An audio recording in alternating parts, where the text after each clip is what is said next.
യാത്രക്കാർ വലിയ ബുദ്ധിമുട്ടിലാണ്. കാരണം യാത്രക്കാരെല്ലാം തന്നെ ഇപ്പോൾ നമുക്ക് കാണാൻ കഴിയും വിമാനത്താവളത്തിൽ കുടുങ്ങിക്കിടക്കുകയാണ്. ഇതിൽ വിദേശികൾ ഉൾപ്പെടെ ഉണ്ട്. ഇതിൽ 5 വിമാനങ്ങൾ ഇതുവരെ റദ്ദാക്കി എന്നുള്ളതാണ് ഔദ്യോഗിക അറിയിപ്പ്. ഇത് 5:15 ഇവിടെ നിന്ന് പോയേണ്ട ദോഹയ്ക്കുള്ള വിമാനമാണ് ഒന്ന്.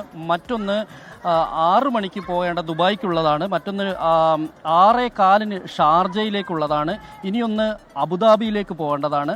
ഒപ്പം തന്നെ ദമാമിലേക്കും പോകേണ്ടതാണ്. ഇങ്ങനെ 5 വിമാനങ്ങളാണ് ഇപ്പോൾ റദ്ദാക്കിയിരിക്കുന്നത്. ഇവിടെ ഇപ്പോൾ ആളുകൾ കൂടി നിൽക്കുന്നത് നമുക്ക് കാണാൻ കഴിയും. ഇവരെല്ലാം തന്നെ എങ്ങോട്ട് പോകണം എന്നറിയാതെ നിൽക്കുന്നവരാണ്. കാരണം ഏതെങ്കിലും തരത്തിൽ അവർക്ക് മിഡിൽ ഈസ്റ്റിലേക്ക് മറ്റുള്ള സ്ഥലങ്ങളിലേക്ക് പോകാൻ കഴിയുമോ എന്നാലോചിച്ച് മറ്റും നിൽക്കുന്നുണ്ട്. കുറേ ആളുകൾ യാത്രക്കാർ തിരിച്ച് അവർ വീട്ടിലേക്ക് പോയി. അതുപോലെ തന്നെ വിനോദസഞ്ചാരികൾ ഉൾപ്പെടെയുള്ള ആളുകളുണ്ട്, വിദേശികളുണ്ട്. ഇവരൊന്നും തന്നെ എങ്ങോട്ട് പോകണമെന്നറിയാതെ കുടുങ്ങിക്കിടക്കുന്ന ഒരവസ്ഥ തന്നെയാണ് നമുക്ക് തിരുവനന്തപുരം വിമാനത്താവളത്തിൽ നിന്ന് കാണാൻ കഴിയുന്ന ദൃശ്യങ്ങൾ അങ്ങനെയാണ്. കാരണം ആളുകൾ ഇപ്പോൾ രാവിലെ മുതൽ തന്നെ എത്തിയ ആളുകൾക്ക് കൃത്യമായി തന്നെ പോകാൻ കഴിഞ്ഞു. ഉച്ചയ്ക്ക് ശേഷം പശ്ചിമേഷ്യയിൽ ഇങ്ങനെ ആക്രമണങ്ങൾ വ്യാപിച്ച ഒരു സാഹചര്യത്തിലാണ്. നമുക്കറിയാം UAE-യിലും അതുപോലെ തന്നെ ഷാർജയിലും ഉൾപ്പെടെയുള്ള സ്ഥലങ്ങളിൽ, ബഹ്റൈനിൽ ഉൾപ്പെടെയുള്ള സ്ഥലങ്ങളിൽ ആക്രമണം ഉണ്ടാകുന്നു എന്നൊരു വിവരത്തിൻ്റെ അടിസ്ഥാനത്തിലാണ് ഇത്തരത്തിൽ വിമാനങ്ങൾ റദ്ദാക്കിയിട്ടുള്ളത്. എങ്ങോട്ട് പോകാനാണ്? ഷാർജയ്ക്ക് പോകാനായിരുന്നു. 7:15 ഫ്ലൈറ്റ് ആയിരുന്നു. സോ ഇവിടെ വന്നപ്പോൾ ചെക്കിംഗ് ക്ലോസ്, കുറേ നേരം വെയിറ്റ് ചെയ്യും നമ്മൾ ചെക്കിങ്ങിന് വേണ്ടിയിട്ട്. അപ്പോൾ ചെക്കിംഗ് ക്ലോസ്ഡ് എന്ന് ഫസ്റ്റ് കാണിച്ചു.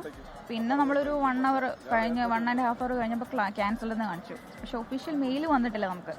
ഒഫീഷ്യൽ മെയിൽ വരാതെ നമ്മൾ പോയാൽ തിരിച്ച് റിട്ടേൺ പോകുന്ന വഴിക്ക് ഓക്കെ ആയി എന്ന് പറഞ്ഞാൽ നമുക്ക് വരുന്ന ബുദ്ധിമുട്ടല്ലേ. റീഫണ്ട് കാര്യം അവർ പറയുന്നത് തിരുവല്ലയിൽ നിന്നാണ് വരുന്നത്. 4 മണിക്കൂർ യാത്ര ചെയ്താൽ വന്നത്. ഇനി തിരിച്ച് 4 മണിക്കൂർ യാത്ര ഭയങ്കര ബുദ്ധിമുട്ടാണ്. എന്തെങ്കിലും ഇവിടുന്ന് ഔദ്യോഗികമായിട്ട് എന്തെങ്കിലും അറിയിപ്പ് എന്തെങ്കിലും ലഭിച്ചിട്ടുണ്ടോ? എപ്പം പുറപ്പെടും എന്നുള്ളത് സംബന്ധിച്ച് എന്തെങ്കിലും? ഇല്ല, ഒന്നും വന്നിട്ടില്ല. ജസ്റ്റ് ആ ബോർഡിൽ ക്യാൻസൽഡ് എന്ന് കാണിച്ചു. ഇവരോട് ചോദിച്ചപ്പോൾ ക്യാൻസൽഡ് ആണ്, റീഫണ്ട് വരുമെന്നാണ് പറഞ്ഞേക്കുന്നത്. മിഡിൽ ഈസ്റ്റിൽ വലിയ പ്രശ്നങ്ങൾ നടന്നുകൊണ്ടിരിക്കുകയാണ്. ഈ ഒരു സാഹചര്യത്തിൽ പോകാൻ കഴിയും എന്നോ ഏതെങ്കിലും തരത്തിലുള്ള അറിയിപ്പ് വന്നിട്ടുണ്ട്? ഇല്ല, 2 വീക്സ് എങ്കിലും എടുക്കുമെന്നാണ് മിനിമം അവർ പറയുന്നത്. കാരണം ഇതൊന്ന് ക്ലിയർ ആയി വരാതെ നമുക്ക് ഒരു ഫ്ലൈറ്റ് ചെയ്യുന്ന ഇപ്പം എന്തിനാണ്? എന്തോ ചെയ്യുന്നത് എന്തിനാണ്? ഇപ്പൊ തിരിച്ചു വീട്ടിലേക്ക് ഒരു ഒഫീഷ്യൽ മെയിൽ വന്നിട്ട് പോവാലോ എന്ന് വെച്ചിട്ട് വെയിറ്റ് ചെയ്യാണ്. അതെ, ക്യാൻസൽ ആയിരുന്നു. അറിയത്തില്ല, അവർ ക്യാൻസൽഡ് എന്ന് പറയുന്നു. ഇൻ കേസ് അവർ ലേറ്റ് പോകുമെന്നറിയില്ലല്ലോ. കറക്റ്റ് കൺഫർമേഷൻ പറഞ്ഞിട്ടില്ല, അതുകൊണ്ടാണ് വെയിറ്റ് ചെയ്യുന്നത്. ഒരുപാട് വിമാനങ്ങൾ റദ്ദാക്കപ്പെടുന്ന സാഹചര്യമുണ്ട്. കൊച്ചിയിലും കരിപ്പൂരിലും തിരുവനന്തപുരത്തൊക്കെ പൊടുന്നനെയാണ് ഇത്തരം വിമാനങ്ങൾ റദ്ദാക്കുന്നത്. സ്വാഭാവികമായും ദൂരദേശങ്ങളിൽ നിന്നൊക്കെ വിമാനത്താവളങ്ങളിൽ എത്തിയിരുന്നവർ ചെക്കിന് വേണ്ടി കാത്തിരുന്നവർ പെട്ടെന്ന് വിമാനം റദ്ദാക്കുന്നു എന്ന് പറയുമ്പോൾ ഉണ്ടാകുന്ന ബുദ്ധിമുട്ട് ചെറുതല്ല. മാത്രമല്ല അതിൽ വിദേശികളുണ്ട്. വിദേശികളുടെ അപ്പോൾ അവർക്ക് ബുദ്ധിമുട്ട് കൂടുകയും ചെയ്യും.